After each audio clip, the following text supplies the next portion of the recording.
Delivery తర్వాత bleeding తగ్గిపోతే నెల నెల తక్కువ బ్లీడింగ్ వస్తే జాగ్రత్త తీసుకోవాలా వద్దా? So this lady comes to me, last delivery 8 years back అయింది. అంతవరకు నార్మల్ పీరియడ్స్ ఉన్నాయి, ఆ తర్వాత నుంచి కొంచెం కొంచెమే హాఫ్ ప్యాడ్ కూడా కావట్లేదు 1 or 2 days అని వచ్చింది. So obviously that's not normal. ఏదన్నా లోపల ప్రాబ్లం జరిగితేనే అంతగా తగ్గిపోతుంది.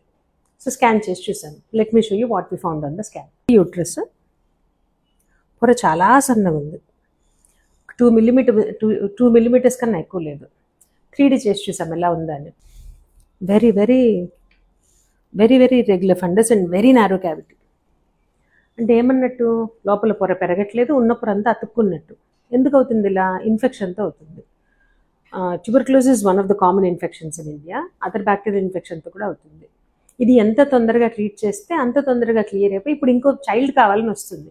కానీ 8 years తర్వాత దీన్ని క్యూర్ చేయగలమా లేదా, క్యూర్ అయిపోతే మళ్ళీ ఎండోమెట్రియం వస్తుందా లేదా, పెద్ద question mark. So ladies remember, ఏ టైంలో అయినా సరే, especially after delivery or miscarriage, bleeding సడన్గా తగ్గిపోతే లోపల ఎండోమెట్రియం డ్యామేజ్ అయ్యి ఉండే అవకాశం ఉంది. తొందరగానే కన్సల్టేషన్ తీసుకోండి, కనుక్కుని ట్రీట్మెంట్ తీసుకోండి.